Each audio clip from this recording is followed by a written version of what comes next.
You say you're doing it for them, but you're gone before breakfast and you're too tired by dinner. My best hours got the work because that's what I was trained for. And when I had kids, I did the same thing, all in service of my family. They're asking for 5 minutes and you're buried in another strategy call. I was burning the candle at both ends. I was falling apart physically, mentally, emotionally, spiritually, in all ways.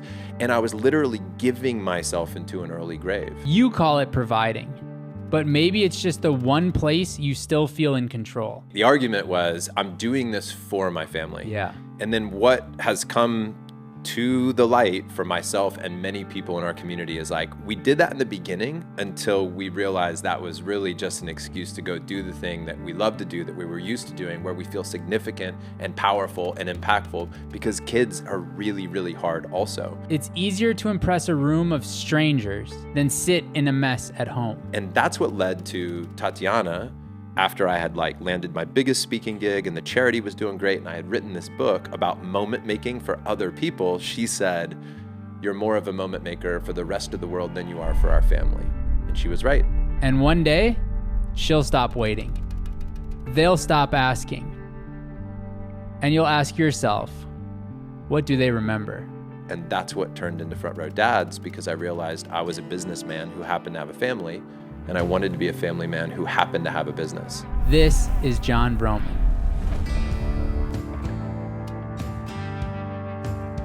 One of the things that I've been wrestling with right now is the drive and the ambition for business and the drive and ambition for husbandry or fatherhood. Yeah. They're very different. Big time. And it's hard to figure out, okay, how do you harness that same drive, that same initiative, and put it into your kids? Yep. But you can't. I haven't been able to show up the same way in a business setting with my family and achieve success. Yeah. So It is extremely challenging. I started talking about this 9 years ago and the conversation's not gotten stale. It's always present. Yeah. It's always, taking multiple priorities and asking what needs love now. Yeah. And how much. Which is what you just did with the speaking event. Yes. And $20,000 and I don't know if I want to be a full body yes. Yeah. That's so cool. That's so cool. I mean, one of the things I struggle with, especially with business and the kids, is the energy, right? Because for some reason somebody created that the work day is first and then the family day is second in our day. Yeah. And so you go to work and you deplete all of your energy. Yeah. And then I heard from Jesse Itzel, you're never too tired for your kids, which I love. Yeah. And I try to show up for, but then, Dad, will you play Barbies? Dad, will you go on the trampoline? I'm like, Dad just wants to sit for 2 minutes, but I don't ever answer that way. But that's where I struggle, is the energy balance, because it's tough. Yeah, I went through a season for sure in the beginning where my best hours got the work, because that's what I was trained for. All through my 20s was that principle of where are your best hours? Let's grind on the highest priority activity. And when I had kids, I did the same thing, all in service of my family. So the argument was, I'm doing this for my family. Yeah. And then what has come to the light for myself and many people in our community is we did that in the beginning until we realized that was really just an excuse to go do the thing that we love to do, that we were used to doing, where we feel significant and powerful and impactful, because kids are really, really hard also. So we kind of hide at work. Ryan Dice and I just chatted about this on our podcast. He had the same experience, right? We're kind of hiding at work, but then you change things. And now if you look at my calendar right now on my phone, it'll say 7 to 9 kids and then 9 to 11 mind, body, spirit. Wow. So that is the first part of my day. And business has grown by 20% every year. It seems that we still are able to pull it off. And I'm definitely a better dad now than I've ever been, because it's the first thing in the calendar. Would you say you're happier? Absolutely. Yeah. And not at all.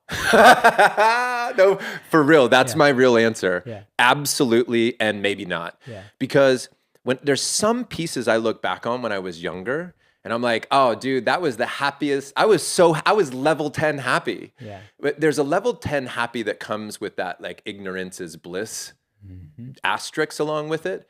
And I'm much happier now through intentionality. right? Earlier, there's almost this like stepping into the world for the first time. I saw this for the first time, felt this for the first time, did this for the first time. A lot of excitement that comes from that. And now my happiness feels more sustainable. You know, I felt happy when I was having a glass of wine with my friends and, you know, right. And staying out till 4 a.m. Definitely felt happy. I also feel real happy now going to bed at like 9:30, totally sober, waking up in the morning, journaling, meditating, both happy. Yeah. More sustainable happy now and mature happy now. Would you say your happiness is more programmed? Like you've programmed your happiness into your calendar, into your life, into your day, or is it just still authentic and raw? It's both. And I think that there's a yes and in almost every scenario. There's a truth on the other side of a truth, and there's, leave it at that. From your perspective, you went on this journey, right? Of like, hey, I'm going to totally transform my calendar, my life. I'm going to pour into my kids first. My business is going to come second. How many people met you with resistance when you brought that concept forward? Meaning in the community, or well, in the community, or in your business, or in your family, or like, you know, dads, moms? Very few. Wow. For the most part, it was applauded. Yeah. For the most part, it was supported. You know, I think I can recall specific times when I would decline something and people would respond like, holy shit, man, that is awesome that you have that boundary. I remember I was invited to a really big show or a speech or something really important, right? And I had responded, I only have these times. And the person was kind of taken back by the fact that I was not jumping at the opportunity to literally go 7 days a week, whatever you want. Right. Even recently, our mutual friend, David, there was somebody that invited me to connect. This person apparently is, you know, ultra high net worth. And my assistant responded declining it. And then David was like, wow, man, like that's discipline. Yeah.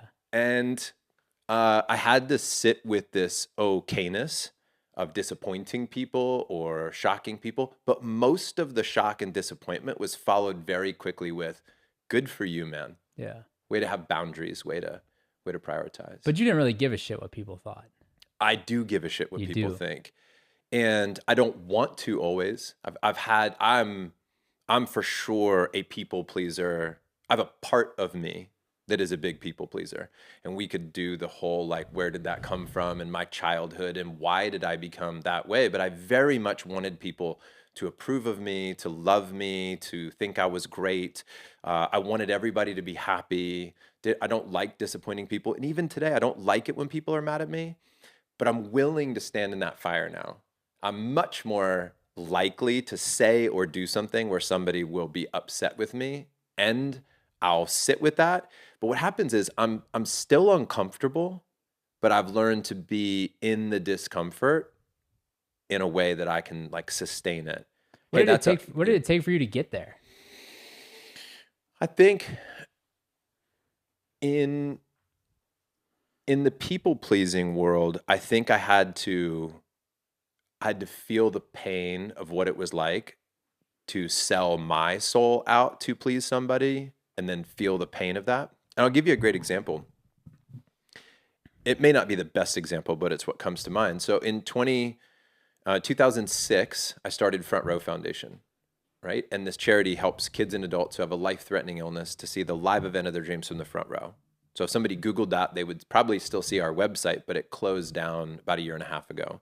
I closed it down intentionally. And here's why.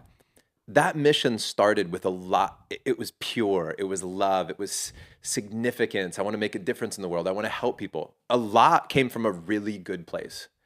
A lot of it also came from a place of like, I want people to know I'm a good person. I need people to know I'm a good person. I want my kids to know I'm a good person. I had this vision of like my kids growing up being like, you know, my dad started this charity called Front Row Foundation, and just feeling so much pride in their father because he did good things for people. I also would like work my ass off, not get much sleep. I sacrificed financially. I was a hero in every way I could be to say, look, look at how much I'm not making money and how much I'm giving to charity. Aren't I such a good person? And I would do that in a way to try to heal my own traumas, my own wounds. And so, but what was happening was I was really hurting myself. I was burning the candle at both ends. I was falling apart physically, mentally, emotionally, spiritually, in all ways. And I was literally giving myself into an early grave. And that's what I mean where I was people pleasing, trying to make everybody happy, but I was also experiencing the burn from that. And that's what led to Tatiana, after I had like landed my biggest speaking gig and the charity was doing great and I had written this book about moment making for other people. She said, "You're more of a moment maker for the rest of the world than you are for our family." And she was right. And that's what turned into Front Row Dads, because I realized I was a businessman who happened to have a family, and I wanted to be a family man who happened to have a business. How did you respond when she said that? I don't remember exactly how I responded, but I probably was hurt. Yeah. I probably got defensive. I probably tried to justify my behaviors. I'm a good person. I'm doing this for you, for the kids, for our family, because I'm trying to make a difference in the world. And that was my truth. So I was standing on that. Yeah. But it didn't take long for me to get the message. And deep down inside, I knew she was right. I was kind of hiding in the passion from doing the hard work of leaning in with kids, because there's a lot of insecurity that shows up with being a dad, and what do I do in every given moment. They're high stake decisions, it feels like. You've done it all. You've built the business, you've made the money, you conquered the grind, you're the lone wolf, and yeah, that got you here. But let's be real, it won't take you to the next level. The truth, most successful people don't hunt alone. They join a tribe, a network of elite entrepreneurs, investors, or leaders who challenge them, push them, and hold them accountable to their biggest goals. Gobundance is that tribe. Extreme accountability, real wealth building, life-changing adventure, and a brotherhood who refuses to let each other play small. So here's the challenge. Stay the lone wolf or run with the pack. The right tribe changes everything. Find a link in the description. Apply today. This episode is brought to you by Loletta Birnbaum, LLC, doing business justice. If you're a business owner, entrepreneur, real estate investor, or a combination of each, you know how critical it is to have trusted legal advisors on your team. Loletta Birnbaum has built a stellar reputation providing exceptional legal services that make a difference. As a national business law firm, Loletta Birnbaum provides a wide variety of legal services, including general corporate, contract negotiations, mergers and acquisitions, succession planning, intellectual property, commercial litigation, shareholder disputes, real estate, and employment. Whether you're navigating a complex business deal, resolving disputes, or protecting your brand, their team delivers practical, results-driven legal solutions tailored to your goals. For inquiries, Gobundance members should email Loletta Birnbaum at gobundance@loletta.com. That's LAULETTA.com. You can also visit their website at www.lauletta.com to learn more about how they can do your business justice. This episode is brought to you by Apex Functional Health, the team behind age-defying health at Gobundance. If you're a high-achieving entrepreneur, investor, or leader, you know that your health is your greatest asset. But the truth is, traditional medicine isn't built for people like you. It treats symptoms, ignores root causes, and keeps you stuck in cycles of fatigue, stress, and subpar performance. That's where Apex comes in. They do not do Band-Aids. They engineer elite health transformations for men, women, and children looking to optimize their health and be proactive instead of reactive. Apex uses root cause functional medicine, advanced lab testing, and cutting-edge biohacking tools to help you optimize energy, eliminate the root cause holding you back, and reverse early signs of aging so you can live, feel, and perform at your best. Apex helps you take control of your health so you can lead with power, not burnout. Visit apexfunctionalhealth.com to schedule your free strategy call and see what's possible when your body finally works for you, not against you. What's slowing your business down? Is it endless emails, scheduling headaches, repetitive tasks that steal your time? My Outdesk has your solution. Their experienced global virtual assistants handle the busy work so you can focus on strategy, growth, and whatever matters to you most. From administrative support to marketing and customer service, they've got you covered at a fraction of the cost of hiring in-house. Scale smarter, save bigger, get the support you need today at My Outdesk. Yeah, I had an interesting moment this morning. I was leaving the house and my 4-year-old, or soon to be 4-year-old, says, Dad, are you going to work? I'm like, yeah, I'm going to work, buddy. He's like, you're going to work so you can buy us more toys, right? And I was like trying to rush out of the house. I was running late, my definition of late, nobody else's definition. And I said, yeah, that's right, buddy. And I'm like getting in the car and I'm driving. I'm like, man, I totally screwed that up. Like, no, I'm not going to work so I can buy you more toys. Like, but then I'm like spending the day like peeling back the layers of that onion. Like, why do I go to work? And like, what's the true answer to my son when he asked me that question? Yeah. Because it's not to buy more toys. Yeah, that's right. And then you start looking at trauma, and you alluded to this. You start to think about, okay, what traumas do I have? Because that's kind of the thing everybody's talking about right now. And then you go, well, what traumas am I imprinting on my children? For sure. And so how did you go about discovering your traumas and the traumas that you didn't want to imprint on your children? My answer is men's work, primarily. Yeah. It was through safe conversations with conscious, committed men, guys who were willing to have the kind of conversation that you don't normally have, like having a beer on your buddy's deck on a weekend. The conversations can be great in those ways. I've had great conversations with friends. But when you create a container, you build a room full of men who are like, we're actually going to go straight to the most difficult questions. And we're going to all agree to skip past the topical bullshit, how's the weather, type of stuff, and get right to the big pieces. Something cool can emerge from that. And I think there's lots of ways that you can get there in the group settings or in the one-to-one conversations.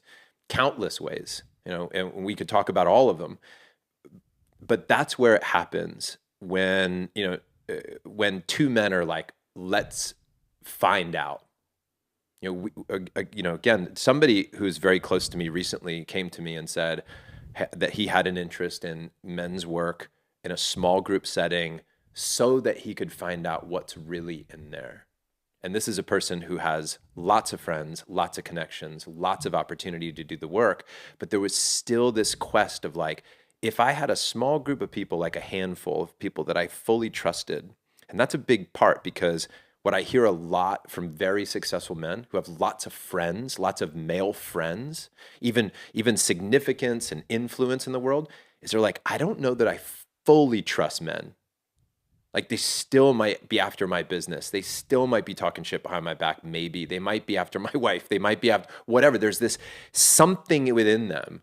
We're like, I don't know if I can fully trust this man. But when we find it, that's when we start to uncover the deepest work. It's that plus many other ways, but that's the way I have found it. And then once you identify it and you see it, how do you go about fixing it? Because it's one thing to recognize it, it's one thing to acknowledge it, but then it's a whole nother thing to go, okay, now let's go do the work on it. Well, the first way for me, and I only speak from my experience, is that when I see it, sometimes there's actually a bit of mourning or grief around it. Like when you see it, you're like, oh man, look at all the ways that that's held me back. Look at all the ways that I've projected my trauma and my these wounds onto my children, onto my spouse, onto my business, whatever it is. So there's a mourning, there's a real grief with that. And from there, I think it's creating new habits. Hey, how am I going to, now that I'm conscious that I do this, now that I'm conscious that I have this, what would a remedy look like? What does health look like? And part of that is just acceptance. It's like your ego. You figure out that it's there. You're like, holy shit, this has been running the show a lot of my life. I'm not going to get rid of it. You don't kill an ego, but you learn to be like, it's there and I can see when it shows up. And so through the awareness, then you can like choose the different response. It's like that old Viktor Frankl, between stimulus and response, there's a space. And in that space, we have a choice. That's really what it is. And so when I would discover a trauma, and I would see its pattern in my life, and I would try to create routines that would support maybe the minimization of the impact of that trauma, I would see the gap between activated traumas and how I respond shortening. I would see myself like, oh, that used to take me a week to get back on track, and now it takes me a day. Wow. Used to take me a day, now it takes me an hour, right? And so a lot of it is grace, forgiveness, patience, as impatient as we can be as men, builders, lead domino, get shit done. We have to, in many ways with these things, just be tender and soft and forgiving and realize that it's not going to likely change overnight. Well, and what I hear you saying is you've gotten very good at giving yourself grace and yourself forgiveness. Have you always been that way, or has it taken a long time to No, get man. there? I, like many other men, I'm so tough on myself. My internal dialogue can be super negative and it can be tough.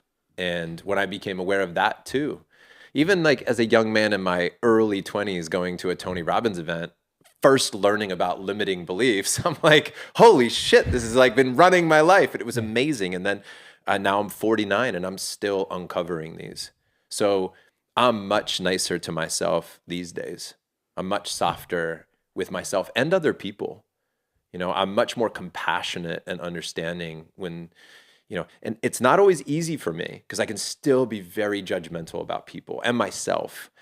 But the question of like, what is this person protecting? I had this conversation with a front row dad yesterday about a man who we both saw as being very arrogant, right?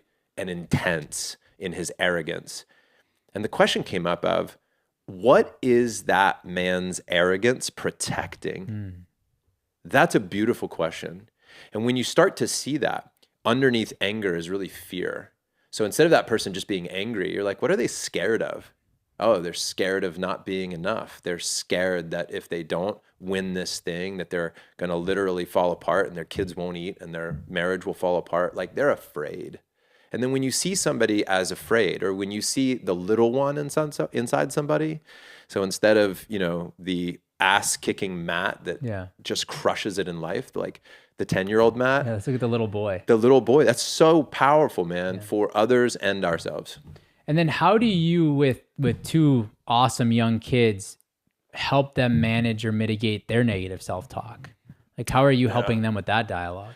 Well, one is, in a very simple and practical way, Ocean, who's 10, has a checklist, as does Tiger at 15. And there's like things they have to do in the morning and things they have to do in the evening in order to earn privileges. So as an example, they don't get access to any screens until this checklist is done. It's that simple. Do the checklist, earn your screens, because that's what they want, what they right? all want, yeah. Sugars, screens, the life of a child at times. And so they know that they don't get to do those things unless they earn them.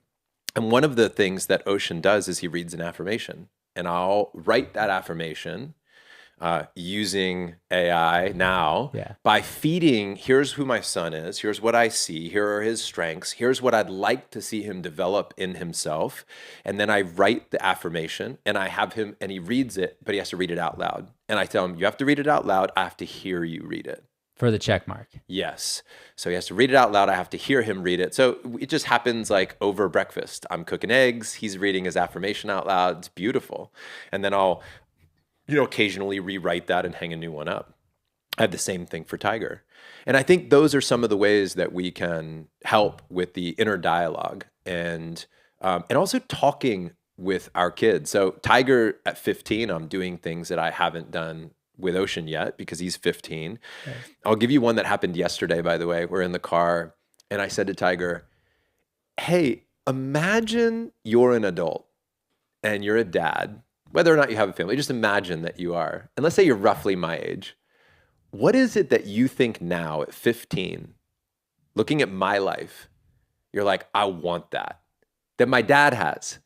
I hope I have that at 49 if I'm a family man with kids. And what about my life do you look at and say, no way. I do never. Because I said with my dad, I had the same thing. So I was like, oh, I love my dad when he did this. And working out was like one of the things my dad did. He was so disciplined. He was so good at that. I love that. And I was like, I think I anchored in like, I'm going to be strong like my dad. I'm going to be fit like my dad. He modeled that beautifully. Another one that I didn't want was that he would often choose cleaning over hanging out.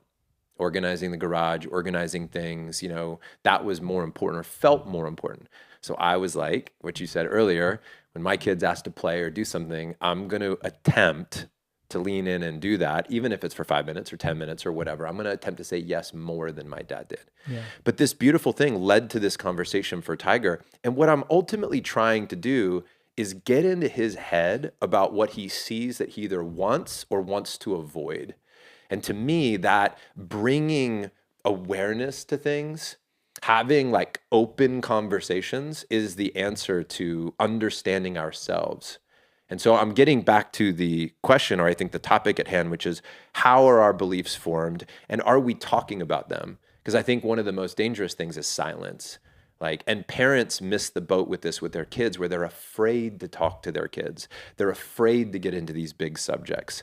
And I think that one of the things I see more often than not is parents don't push enough. They don't lean in enough. They're actually afraid to discipline. They're afraid to engage because they're like, well, I don't want to push my kid, or I don't, but they do the opposite, which is to disengage. Yeah. And what we hear and what we see in the data is that kids actually want you to push a little bit or a lot at times. They want you to care. They want you to see them. They want you to challenge them, to hold them to a high standard. They want to know, do you see me for who I am? Do you have a vision for my life? And are you willing to engage with me around it? So what did he say? He said one of the things he loves is that I have a lot of freedom. He said, I see your life. If you wanted to hop on a plane tomorrow and go to Colorado and see a friend, you can. You can do anything you want with anyone you want at any time that you want. And he's right, by the way. And I love that he sees that. So he's most attracted to the freedom that I've created through business and through the way that we've chosen to live. And then what didn't he like? Well, he was hesitant to tell me. Yeah. Why was he hesitant? I think that the way I interpret it, and I'm only guessing, right? Because he didn't tell me exactly. But I imagine that as a kid, that's probably a hard thing to tell your dad. Yeah. Hey, here's what I don't like about you. He's like, I'd rather avoid that fight. I'd rather not piss him off. Yeah. Maybe if I tell him this, he'll remember this and like punish me for it somehow. I'd imagine that's what going through his brain. And I tried to create as much safety for him to say it. So I kind of leaned into a couple of things that I thought he might say. I said, I'm guessing that maybe when you look at Mom and I, and by the way, what I'm about to say next is well documented on my podcast and many others, is that the most challenging thing I have experienced in my life over the last 2 decades is my marriage. And that's not a poke at my wife. It means that our traumas, our wounds, our belief systems have activated each other's. And so because we are forward, outspoken, pretty vibrant people, we are not two, introverts like passing in the hallway quietly. We're pretty fiery people. And as a result of that creates a fiery situation that he's seen.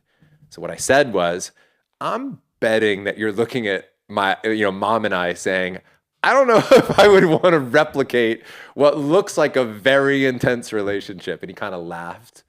And I said, so maybe it's that. But I also don't want to gaslight my son. Right. I don't want to gaslight my kids. I would like to say things that I believe are true. And I think a lot of parents do gaslight their kids. Hey, how are you? I'm fine. And they know you're not. And so what you're telling them is don't trust your compass. Mm-hmm. Don't trust your internal guidance system. Your body actually told you that dad wasn't okay, mom wasn't okay, or the two of them weren't okay together. And then the parent, because they don't want to involve the kid in the problem, goes, we're great, everything's fine. And you're basically saying, don't trust yourself. Yeah. You read the room right, but don't trust yourself. But don't you think as men, we have the tendency to do that in every circle of our life, not just with our kids? For sure. Even our spouse. Yeah. And there's and the beautiful part of that, Matt, is that I think that comes from a protection piece. You're like, I'm protecting you from this reality. I'm protecting you from the truth. I'm protecting you. So I'm just going to stiffen up my spine, beat you, right? And drive my way through this and not have to involve you in it. And at times, I believe that is a good move. Mm-hmm. I don't think you have to dump all of your inner thoughts on other people. I don't think you need to involve your kids in everything. I think there is a healthy situation here that needs a real check-in to say, what is the right amount? What's the right balance? And I think if you trust that and you equally give both sides of handle it on my own or share it. And here's a beautiful question, by the way, on what we're talking about now. This theme came up in a conversation with one of my members yesterday who's extremely wise and has such great emotional intelligence. He said, to what degree do I involve others in my healing? It's a beautiful question, because sometimes the answer is contain yourself. Sit on the couch, talk to God, put your hand on your heart, ask yourself what you think. You don't have to say everything out loud. You don't, right? Like, you can just hold it. And on the other one, you don't have to hold it all. Yeah. You know, say it out loud, talk to your kids, talk to your wife, talk to your buddies. It's a very challenging place to know what to say, how much to say, what to reveal. That's what we're all wrestling with. Do you think that trauma and the fieriness between you and Tatiana is what brought you guys together originally? This is a fascinating question, because you could argue that our souls contract, like we needed each other to heal. I needed to do and say the things that were going to activate her at the highest level. And I do subscribe to this idea that our partners are uniquely designed to piss us off, to trigger us, to touch the buttons that only they can touch in the ways that they touch them. If we lean into that, there's tremendous growth. We can also run away from it. And I'm not here to say whether somebody should stay or go in any situation. I think there are very clear cases where somebody is designed to go and for things to end. And there are very clear cases where it's like, hey man, learn from that. So yes, our spouses are so uniquely designed to challenge us. And I think that we're destined for each other. I don't know that what's going to happen in the future. I mean, honestly, based on a text exchange that was happening in the car when I saw you before I was getting out, I would say the future is uncertain. Yeah. We're in the middle of like a very intense rupture right now in our relationship, real time, as we're talking. This is a very intense time. But what's beautiful about that is you're open about it. So many people would come into this conversation and be like, my marriage is great, my wife's amazing, everything is good. Yeah. But you know that the healing happens on the other side of the awareness, the talking about it, the feeling about it. So when you're going through that, which we all go through, regardless of how great your relationship is, there's going to be fights. How do you balance showing up still as the father you need to show up as and the businessman you need to show up as, with that weighing on your heart and on your mind? Dude, it's so hard. Yeah. I'm just going to say that from the start. It's so hard.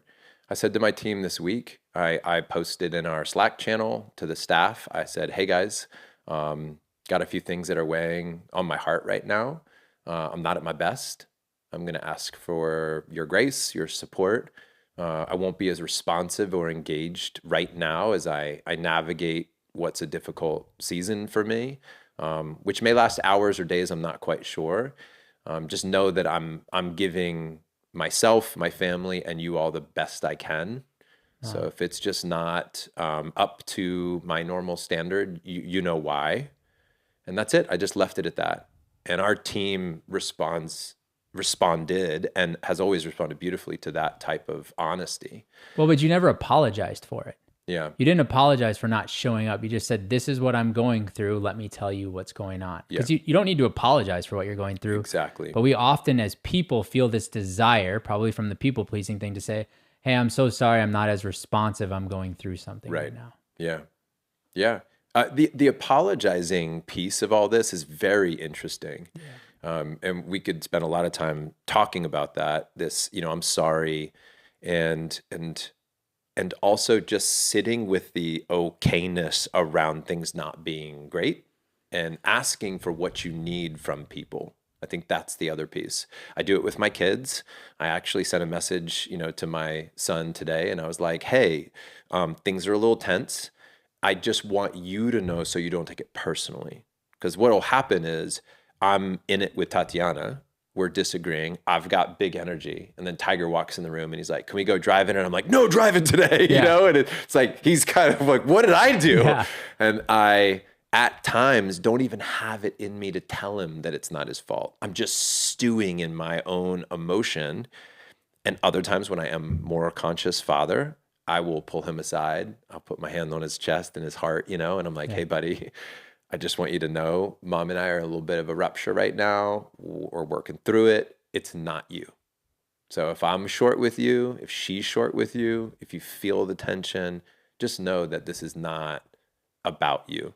You might get like the collateral damage, effect of it. Yeah, the shockwaves. But please know you're a great human. I love you. How does he respond? Tiger is so emotionally intelligent. Yeah. It's incredible. I could talk about him and how wise he is in spirit and his heart. And yeah, man, he's awesome. And then what about the 10-year-old? Because that's a different conversation. He's not quite probably ready for some of those. Yeah, I attempt to be I think it's honesty, age appropriate. Yeah. And only a dad or a mom would know what's the right thing to say in any given moment, because you know your child, if you trust. You'll mess up, by the way. You'll probably be like, "Man, too much, not enough, whatever." But Ocean, I'm honest with also, but different honest. Yeah, because he's 10. That's it, man. You've got to. There is a beautiful truth to me about like maintaining some level of innocence, but also not putting your head in the sand and recognizing that this is a human who actually might get more than you think that they're getting, and so there is like speaking up to the child. Do you remember when? It was a Gobundance event. I'm not sure if you were there, but I was being interviewed and somebody asked me there was a story of Tiger climbing the rock wall. Yeah. Do you remember this? I do. Somebody literally just brought this up to me recently from that event. And I won't tell the whole story now, but what I'll say is that there was this moment when Tiger, when he was younger, was attempting to climb a rock wall. I didn't think he could do it. The guy who was like putting the harness on the people to climb the rock wall, he did believe in Tiger, and Tiger was able to actually do it. The moral of the story was that I saw Tiger like I remembered him yesterday, and this guy saw Tiger with a fresh set of eyes, like what his potential was. And it reminded me that when we're around people a lot, we can trap them in this like version of, we talked about this prior to hitting record, about brand and how people still see me as a speaker. And I haven't been a speaker for 6 years, just leading the Front Row Dad community full time. But that takes a while for people to catch up when they see you a certain way. We have to be careful not to treat people like we remember them. How about yourself? Like you look in the mirror and you probably still Same trap thing. yourself at times. 100%. How do you get out of that? Well, I think that I'm going to go back to the core of what I think of this conversation, and also what brings you and I together is our work with men. Yeah. And I think what that is having men who have the guts to challenge you and call you up and not let you do that to yourself. And if you have enough other great examples of men who are doing the work around you, you will be inspired to keep elevating and growing and leaning in. So I think that part of it's that, what I see in myself because other people hold the mirror up, and then part of what I see in them. How do we not trap our spouse? Because like I find myself all the time remembering Melissa, who she was before 3 children. Yeah. And 3 children is a little bit more chaotic, and obviously she's not as attentive to me and what's going on because she's got, the kids that she's looking after, we're looking after. How do you not trap your spouse? Well, you're asking the question. Men and women are listening to this. I would encourage them to sit with that question and journal about it. Yeah. How are you? And be honest with yourself. In what ways are you trapping your spouse in an old version of how you see them and holding them back? Because that's what you see. That's the story you tell. You repeat it. It's like an affirmation, right? My spouse is blank. If they've always been late and you keep talking about how late they are and you poke around that, or then you help just lock in the identity. Yeah. So part of it is just the awareness of it. You could also ask your spouse, if you have that type of relationship, like, hey, where do you think you've evolved and I still see you as a older version of yourself? Right. Where do you think I have not caught up to this new, beautiful evolution in your life? So the affirmation trick with ChatGPT doesn't work the same with a spouse as it does with the kids, is what I'm hearing you say. I require Tatiana to read an affirmation. To become the woman I want her to be. Yes, exactly. Yeah. What about, so you're, at the core, you said you're a people pleaser. There's a part of you that is a people pleaser. That's accurate. When you're a parent, that is still existing inside of you, right? Not telling your kids no, not wanting to disappoint them. Yeah. How do you balance the people pleasing with the parenting? It's such a great question, man. This just came up with Tiger recently, where I issued some consequences, and I challenged him in such a way that it was uncomfortable for me. And I think I heard somebody say one time, when a child gets a phone, as an example, at whatever age you deem that to be appropriate, when you give them the phone, make sure it's your phone. Because I remind Tiger that you don't have a phone. I have a phone that I'm letting you use. Mm-hmm. And it's like those types of moments where I still claim fatherhood. I still claim leadership. And I had a conversation with him recently where I said, hey, man, I need you to be more aggressive. I actually need you to be more aggressive, because that's what I'm calling in. And so some of it is like, how do I keep telling him that he's enough? Nothing he'll ever do will make me love him anymore, that he has what it takes. How do I be patient as a father? And at the same time, be somebody who's willing to take away his phone, right? Tell him he was wrong. Tell him I need him to be more aggressive. It's very challenging with those two things, because you can swing the pendulum very quickly to be a overbearing, right, father who won't let his kid get in a word in edgewise, and you need to be excellent in order to win approval in this house, to a father that's like, let them be who they're going to be. I'm not going to interfere, right? It's their life. Yeah. Natural consequences. Let it all unfold the way it's supposed to unfold. I think, like everything, there is a middle way. It's not my way or the highway, and it's not you can drive anywhere you want to go. It's like, let's co-create this, and we have conversations. And that's what I think for me is true. And so, like, when you discipline, is it taking things away? Is it creating more work? Like, what's your tendency from a discipline perspective? I think you have to know your child and what works with them, first of all. I think you need to experiment constantly, because some things are going to work and some things aren't. And I believe in incentives and consequences, just naturally in life. Like, that's how I like to work. And so if you do this, you can achieve this. I will pay you for this. I will give cash for things. I will give incentives of whatever it might be, and I will give consequences. So, as an example, I'll give you a practical example of this. For Tiger's school, some parents are going to thrash at this one. I'm sure this will get some, either all in or, you're an idiot comment. But for his grades, I said, I'm viewing school for you like it's your job. Now, I want you to learn that when you put effort into something, you can earn cash for doing it, right? So here's what I'm going to do. I'm going to reward you for an A. You get X amount of dollars, right? So I pay him $200 for an A, $100 for a B, $50 for a C, but I take away $50 for a D. I take away $100 for an E. So he's got incentives and consequences with his grades. Now, I started that this year in high school. And what I wanted him to do is I want him to be motivated, because there's part of him that might say, why? Why do I want to do this? And I'm like, here's a reason that I want you to do this. I want you to perform, to learn how to perform. Not because I need you to memorize these things. I want you to learn how to learn. I want you to learn how to win at something. That's the skill I want you to learn. How do I win at that? So by the way, even if your teacher's terrible and you hate the class or whatever, could you figure out ways to excel in that class regardless? Could you use ChatGPT to interview you or learn the subject? Can you find other resources, tools? Can you learn how to get something faster, easier in your life? Great with that. I want you to learn how to be effective. So that's a great example of how I'm experimenting. Talk to me a year from now. I know, has it worked so far?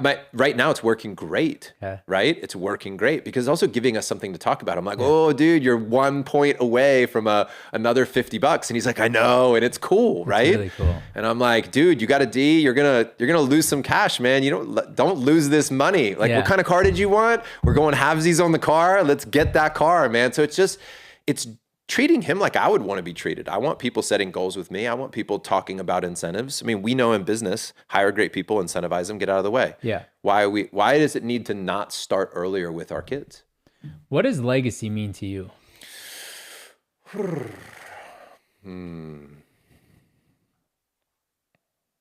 What does legacy mean to me? I think of this as legacy is energy more than it is about having your name written somewhere. I have always appreciated the thought of hey, Matt, tell me about your great, great, great grandfather. You're like, what was his name? Yeah. What did he do? Right? What was his Yeah. impact on the world? 99.999% of people will shrug their shoulders and be like, I have no idea. Yeah. So within 2 or 3 generations, we have no idea. But the energy of something, I think our legacy is actually not necessarily, I don't know that we should care about the legacy hundreds of years from now, to concern ourselves with that so much. Some of that gets into ego. I want my name to have, I want people to remember my name. I want to, listen, there could be some beautiful parts of that. But the interesting thing about legacy is that if we do the right thing in any given moment, like if we align ourselves with spirit, with God, if we align with our values, if we operate in such a way where we put our head on the pillow every night and feel good about who we were to ourselves, to our kids, to our wives, to our businesses, and we know internally, to me, that's legacy. It's like legacy starts now. Legacy lives now in us. Because if anybody believes what I believe, and that is that energy is this frequency, it's that which I can't always describe, see, taste, feel, but it's just a vibration. It is something that I experience.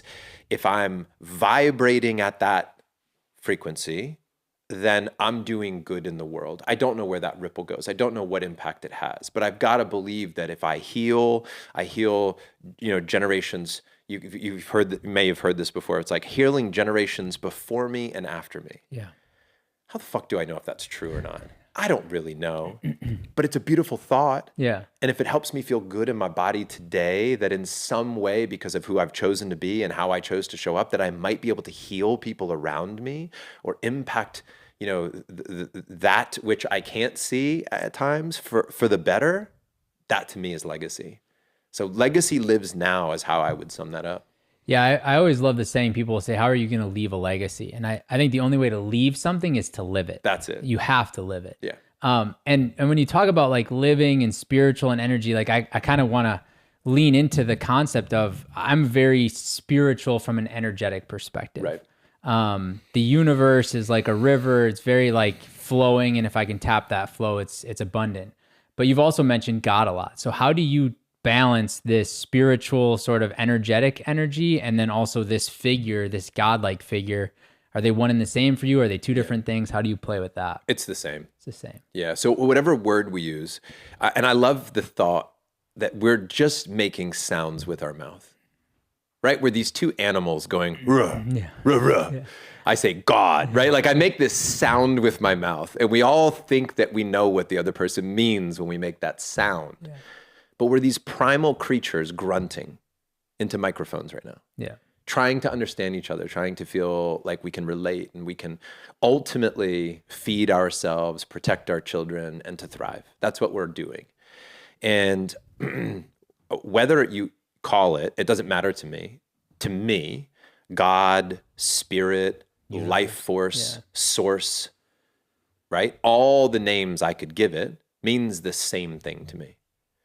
And what it is there is some type of energy, some type of life force, some type of frequency that exists.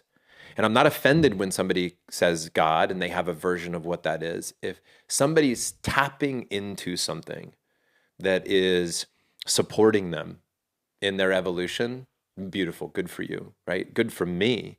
I used to get hung up on, I would say the word God and I'd be like, is that really what I mean? Do I mean God? I would even say prayer. And I'm like, that doesn't feel right. Am I subscribing to religion? Am I now, have I lost my freedom because I say I can, right? Like all of this wrestling of who am I? Are you controlling me? Do I need to subscribe to your dogma? Like, what is it? And now to me, I have this beautiful, like I can put my hand on my heart and I'd be like, I'm talking to God. And to me, it's not like a figure. It's not a religious piece. It's like, oh, I'm communing with spirit. And I'll say the word pray and feel good. I'll say the word God and feel good. I've just forgiven myself and said, oh, look, we're all just trying to talk to and be connected to this thing, this beautiful energy. And that's it. I try not to wrestle with the intellectual part of it. I try to get the spiritual benefit of it.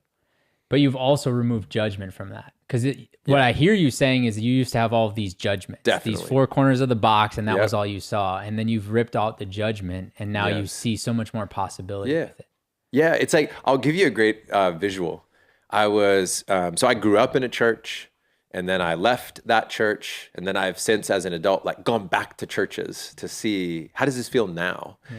And I was in church not so long ago, months ago, and I saw somebody standing there singing, and their hands were up in the air, and they were just like praising and worshiping, but all they were doing was standing there in bliss with their hands in the air and feeling good.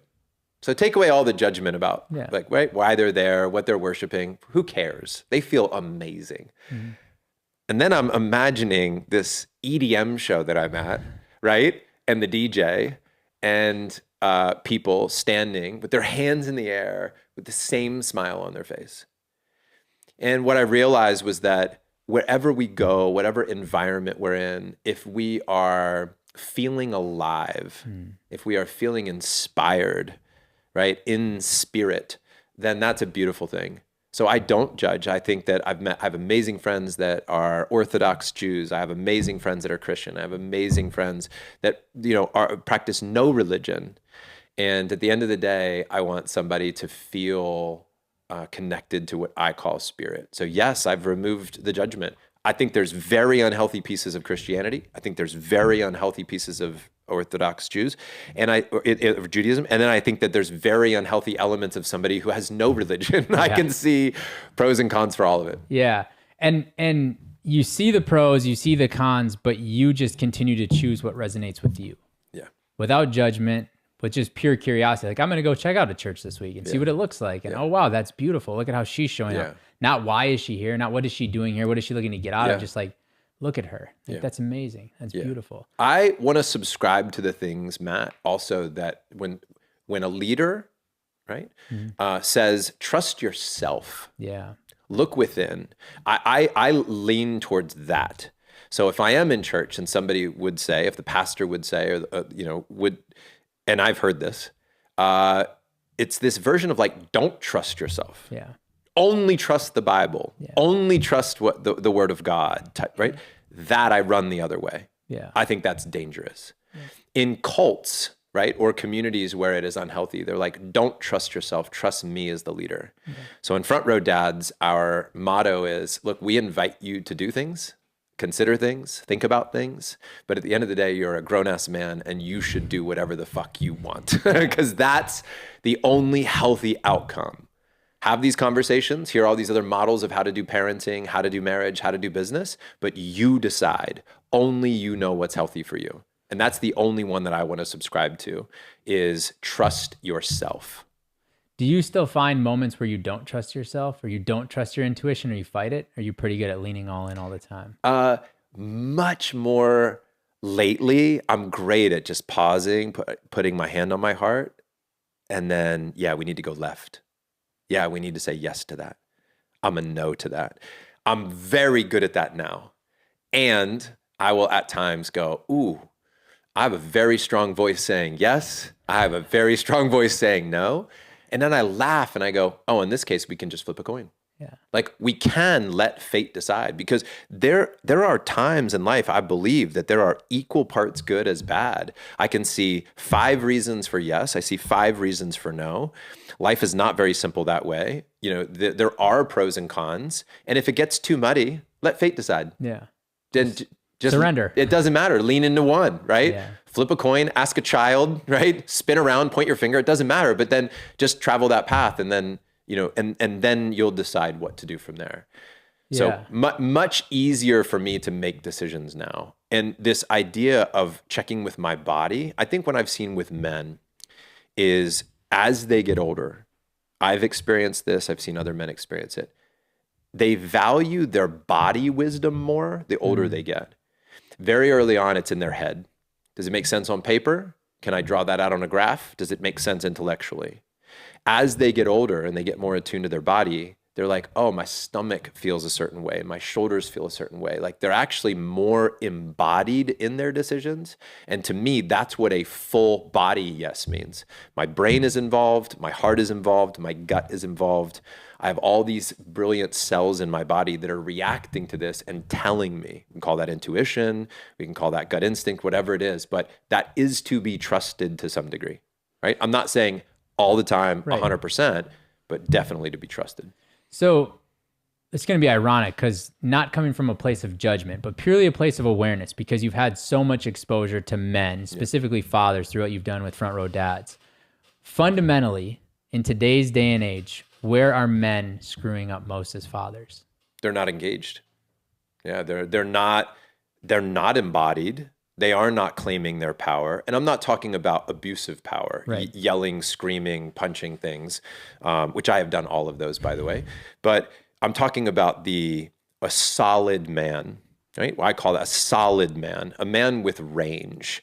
And range of, I have dark, I have light energy in me, right? I have in control and out of control, all parts of me. I have wounded parts and healed parts. I am a full range man. And just like I'm doing with my hands where I'm holding them out, when I stretch to either side of that, accepting my light and my darkness, the more that I do that, I increase my capacity as a person to hold myself and therefore hold other people. And what a father is missing is their own personal expansion of capacity and range, and then they're not bringing all of their capacity and range to their family fully. So there's two pieces. One, they may not be finding their capacity and range because they're not doing the work, and then they are not bringing whatever version of themselves to their family because they're avoiding that. So if you grow and engage, that's where all of the magic happens. Why do people not engage? They're scared, rightfully so. It's an important job. You can screw it up. Yeah. Right. You can. And so they abandon ship. They disengage. They go do something else. They make excuses for why they're not going to show up. I mean, Front Row Dads, the reason that name exists is it's about being in the front row is proximity. And, Tony Robbins always said that, like, proximity is power. Mm-hmm. And if you get close to your kids, get close to your wife, again, that's where mistakes will happen, but at least you're in it and you can learn and you can, be present. So a present father, an engaged father, and a father who is looking in the mirror, doing the work, that's the best dad.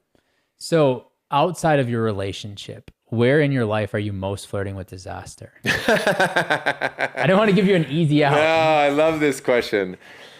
Outside of my relationship, where am I flirting with disaster?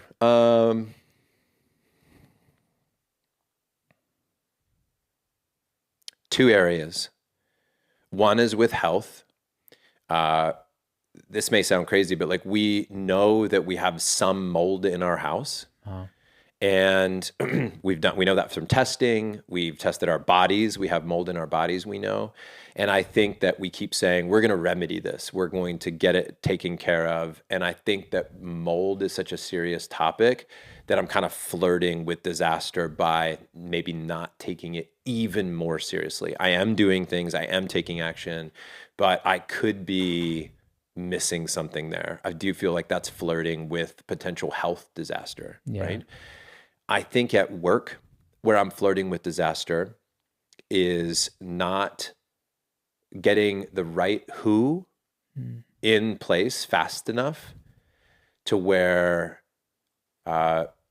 we both know somebody who passed away last year, a person I was very, very close with, at 44 years old, who left 4 daughters behind. And I think to myself, to really protect our staff, our members, my family, maybe financially in the future, if something were to happen to me, maybe I'm flirting with the disaster of I have too much faith that I'll be here tomorrow, and that if I'm not, then maybe the wheels come off of things that I hope I've maybe secured those wheels a little better. So maybe I'm flirting there. So have you taken actions after his passing to get your affairs in order? Yeah, big time. And that affected me more than almost anything in my life. I was profoundly impacted. I could talk about that for hours and hours and hours, but yes, man, I looked at lots of things. I went back to my will. I went back to our insurance policies. I've been talking with the team differently. I'm communing with God differently around this subject. And so, yes, man, there's lots of ways that I've allowed for his life to be a blessing to mine. Yeah. And have you changed the dialogue with your wife or your children for what you want them to remember? No. And I'll tell you why. Because to me, when I sat with this question before, I realized that the only thing that matters in that case, let me bite those words back for a second. What matters most, there's lots of things that matter, but what matters most is how I'm showing up. So I can talk a big game, I can write a letter, I can hang our values up, I can do all that stuff, nothing wrong with it, but I'm living my values every day. Right? I do have a brand. It's the one that you're living. So you can hang up respect, integrity, trust, honor on your wall, but if you're not doing those things, those aren't really your family values. Those are words on a wall. So to me, what I think was very important is that I change energetically. I change my behavior. I change how I'm talking to them. And I am for sure a better dad after his passing. I'm a more loving, present person, more forgiving person. I gave up drinking in his honor, which to me was just my way of saying, "Hey, man, I was praying to him in my sauna, and I had a conversation, and that was what came of it, was to just stop drinking." And I'm so grateful that I did that. So I think there are actions I'm taking that feel like are the most important thing. Yeah. And somebody listening to this is going like, man, I feel like I'm a good dad, but I know I've got more to give. Going back to your range thing, like I got more capacity, I got more range. Yeah. They're hearing this and they're going like, front row dads, what is this? What's this all about? Why would somebody choose to be a part of the front row dad community, and what would they get out of it? Yeah, I think, first of all, it has to be a man who's ready for this. They have to be at a time in their life when they're like, I don't want to have to sell somebody on the value of relationships. I don't want to have to sell somebody on the value of growth. I don't want to have to sell somebody on the value of showing up as a dad. But if they are like, I want to be there for my family, I know I have room to grow, right? I know that relationships are important, then this is a community of men who choose to be family men with businesses, not businessmen with families. And by the way, if that phrase does not hit you or resonate with you, you are likely not a good member for us. But if that phrase is like, ooh, I get that frequency is right for me, then I would say lean in, start listening to the podcast, like come to one of our free events that we host like once a month where you can join a call and learn about it. Just start asking questions and leaning in. What Front Row Dads is a community of men who want to be there for each other, right? They're choosing to show up, to have conversations that most men are not having online and in person. We have small groups that we call bands, so 4 to 8 guys that meet regularly. We have online events for guys who can't travel or won't travel at this current time. We have live events for guys who are ready to hop on a plane and come hang with us. Just like what I've seen thrive at Gobundance or any community of amazing people is the depth of the conversation. Can I be myself? Can I trust these people? Are they here to help me? And nothing is better than having a group of people around you. My buddy Braden says community is the greatest survival tool. And I love that because I used to think when I was younger, Matt, that if I die, who comes to my funeral? Kind of like, who do I matter to? But you know what I really care about now as a 49-year-old dad of 2, right, is I'd be honored if people who love me came to my funeral. Of course, that would be great. I'm not here to appreciate it, but wonderful, right? It means that maybe I love them and they love me, and that's a beautiful thing. I really want to know who's going to be there for my family. I want to know who's going to show up a month later, 6 months later, a year later. Like, do I have the level of brotherhood, by the way, that's going to show up for my family 2 years later, 10 years later? What level of auntie and uncle are we talking about? And I wanted my kids to have 100 amazing uncles in their life, people that I poured into. And so I think that I'm going to go right back to your question, which is Front Row Dads is a brotherhood. It's a group of men Just like there's many great brotherhoods, for the record, right? We love ours. If it's a good fit for anybody listening, great. But you can find community in lots of places. You can find it in your church. You can find it in your neighborhood. You can just get a couple dudes together and do that. But if what you know is maybe organizing men around you for events is not your strength, then let us do it for you. Yeah. Right? So people, they go, am I paying for friendship? I go, no. You're paying for us to fucking organize all the stuff that's hard to organize. Yeah. Right? You're hiring an admin team to help put together the events, the conversations, but no, you're not paying for friendships. These are all men who could have friendships for free. Yeah. You're paying to have people organize intentional dialogues and gatherings. That's what you're doing. And the resources that support the mission of being better fathers. It's beautiful, man. I really love and respect the way you show up for people. I've been fortunate to be around you a very good amount of my time with working with David, and you always show up so authentic, so vulnerable, so raw. I love what you're doing with Front Row Dads, and I'm just really grateful for the conversation we had today. Thanks, man. Yeah, this has been great. I looked forward to this, and it didn't disappoint, man. I want to acknowledge you for a moment too, that fully present, definitely like deep listening, and asking great questions. Yeah. This is what I live for. Yeah. And as a young man, I lived to impress women. Yeah. I wanted to impress women and make money, and that was such a driving force. Who was I going to date next? Yeah. What does she think of me? That was such a big part of my early life. It's fascinating to me that as a 49-year-old man, I have so much desire and love and respect for great men like you to be in conversation like this. Yeah. And this feels like one of the highest and best uses of time. So thank you, man, for having me. Yeah. Thank you for your work. It's been great to watch one of my best friends talk about you behind your back, because I get a lot of like David's thoughts about you, you know, when it's just the two of us. Yeah. And he loves and respects you, thinks the world of you, has such great things to say about you. Yeah. And even other people saying that they admire and are in ways jealous of the relationship that you two have and how you support each other and you have each other's back. Yeah. We're very lucky. It's great. Very lucky. Thanks for your time, man. I appreciate you. Yeah.